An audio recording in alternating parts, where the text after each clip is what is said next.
Beyond the gates, spoilers tease that everything is about to go wrong at the worst possible moment, and I mean it. Not slowly, not gently. It just crashes right into Nicole's anniversary like a storm that nobody asked for. I can already feel the tension building before anyone even speaks, like the air itself is heavy, like something ugly is waiting to happen and nobody can stop it. I keep thinking about Kat because honestly, she never really let it go, not even for a second. Every time Eva appears, every single time, Kat's face tightens, her eyes shift, and when Leslie is there too, oh, it gets worse, way worse. She doesn't hide it anymore. She even said it out loud to Martin, like she needed someone to hear it, that she has never accepted Eva as her sister. Not before, not now, maybe not ever. That kind of statement doesn't just disappear, it sits there, it grows, it poisons every interaction that comes after. So when Kat invites Nicole out for a meal, it should have been simple, right? Just a quiet moment, something soft, something normal for once. But no, nothing stays normal in this story. They walk in, they sit down, and then boom. Coincidence? Or maybe not. Eva and Leslie are there too. And I pause here because I don't believe in coincidences anymore, not with Leslie involved. Eva, you can tell she doesn't want this. She feels it immediately, that tight feeling in her chest, that sense that this is going to spiral. She even tells Leslie they should go somewhere else, like she's trying to escape before it begins. That says everything about Eva. She avoids, she steps back, she tries to protect what little piece is left. But Leslie doesn't step back. She leans in. And this is where it gets uncomfortable because Leslie doesn't just stay, she chooses to stay. Stay. She sees Nicole, she sees the date, she knows exactly what it means. Anniversary, memories, love, betrayal, everything wrapped together.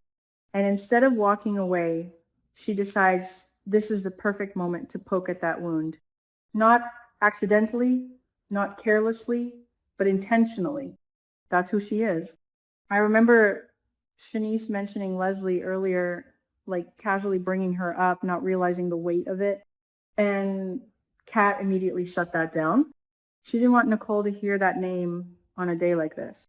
It's almost ironic because now Nicole doesn't just hear it. She has to see her right there in front of her. It's been unavoidable. Nicole handles it differently though. That's what surprises me. She doesn't react the way I expect. She tells Kat it's just a coincidence. She tries to downplay it, like she's choosing peace, choosing not to let it ruin her day. And I get it. I really do. She has moved on in her own way. She's not fighting over Ted anymore, not chasing that past. She has her own life now, her own relationships, her own sense of self. But Kat doesn't buy it. Not even a little. She sees through Leslie immediately. She knows this is deliberate. And honestly, I'm with Kat on this one because Leslie doesn't feel like someone who accidentally ends up in the same place. She feels like someone who plans her entrances. Then it happens, the moment they can't avoid anymore. The eye contact, the shift in posture, the silent challenge. Kat gives Leslie that look, that sharp, cutting look. And Leslie catches it. Of course she does. Leslie always catches it. And instead of ignoring it, she walks over. Eva follows almost like she's chasing damage control that she knows won't work. I can feel her panic, that quiet desperation, like, please don't do this, not today, not here. But Leslie's already in it. She greets them, but not really. It's polite on the surface, but underneath it's sharp, mocking, almost playful in a cruel way. And then she says it that Nicole should thank her for revealing the truth about Ted, for showing her the man who betrayed her. And I just sit there thinking, this is not just a comment. This is an attack wrapped in a smile. She's reopening a wound on purpose. She's dragging Nicole back into that painful memory on a day that's supposed to mean something else. And the worst part is she enjoys it. You can feel it, that satisfaction, that twisted sense of victory. Eva doesn't share that feeling. Not even close. She looks uncomfortable, almost ashamed. It's like she's standing next to something she doesn't want to be associated with but can't escape. That contrast between them, it says everything. Same history, same connection, completely different choices. And Kat, there is no way she stays quiet. Not after that. Not after seeing her mother being targeted like this.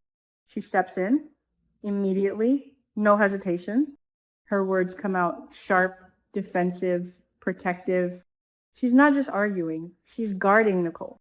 For a moment, I really think it's going to explode physically. I can picture it so clearly. Kat grabbing Leslie, the chaos, chairs moving, people staring, everything turning into a scene that nobody forgets. It feels that close. Like one more word, one more push, and it's over. But then something shifts. And this is important because the Kat I remember would have lost control. She would have let that anger take over completely. But now she pauses. Not long, just enough to choose differently. Instead of escalating, she redirects. Her words become sharper, more calculated. She doesn't lash out blindly. She targets, she hits where it hurts, not physically, but emotionally. She turns the pressure back onto Leslie, makes her uncomfortable, makes her the one who wants to leave. And that's the moment that changes everything. Because Leslie, for once, doesn't get the reaction she wants. She doesn't get the breakdown, the tears, the chaos. She gets resistance, controlled, intentional resistance. So she leaves, not dramatically, not with a big scene, but you can tell she's frustrated that her plan didn't fully land the way she wanted. Nicole watches all of this, and there's something in her expression, something like relief, maybe even pride. Kat didn't embarrass her. She didn't ruin his day further. She handled it in her own way. And I think that matters more than anything else in that moment. Meanwhile, Ted is somewhere else having a completely different kind of conversation. He's talking to Martin, and he's carrying this guilt, this heavy, misplaced guilt.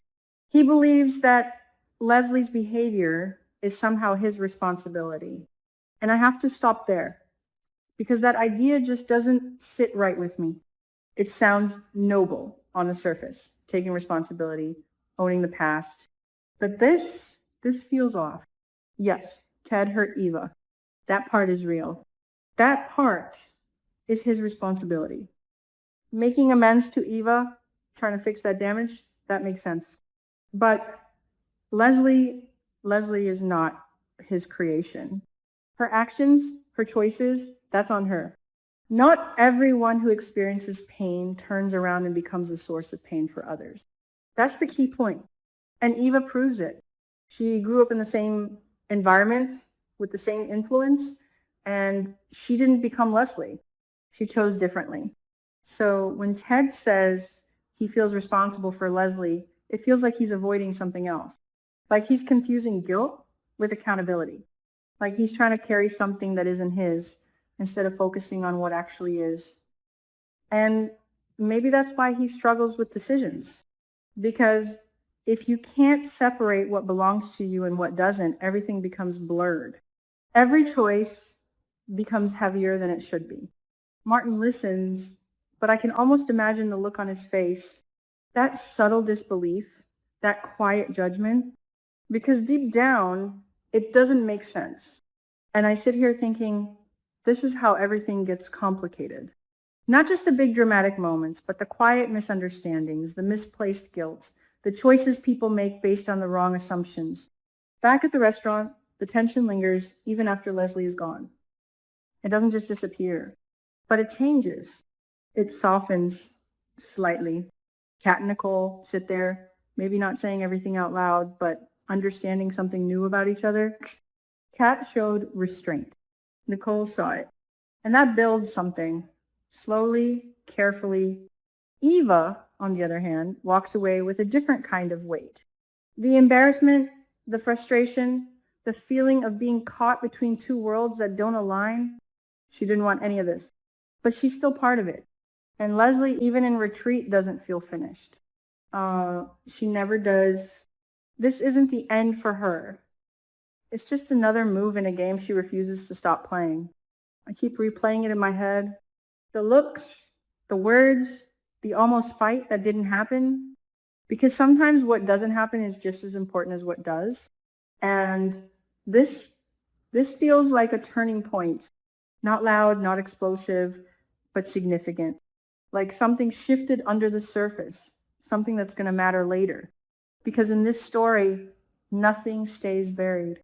Nothing stays quiet for long.